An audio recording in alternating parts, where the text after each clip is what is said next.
Puwersang ang iba't ibang grupo ng simbahan at mga voluntaryo sa St. John the Evangelist Cathedral sa Dagupan para sa unang araw ng malawakang paglilinis ng katedral o pangalawang araw na po ito mga idol matapos pasukin ng tubig baha noong kasagsagan ng bagyo.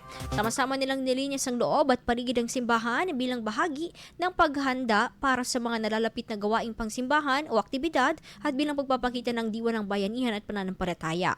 Ang aktibidad na may layuning mapanatiling malinis, maayos at kaaya-aya ang dambana na itinuturing na sentro ng pananampalataya ng mga Katoliko sa Dagupan. Plano ng pamunuan ng katedral na ipagpatuloy ang aktibidad sa mga susunod na araw upang mas mapaganda pa ang kapaligiran at maihanda ito sa mga espesyal na misa at pagtitipon.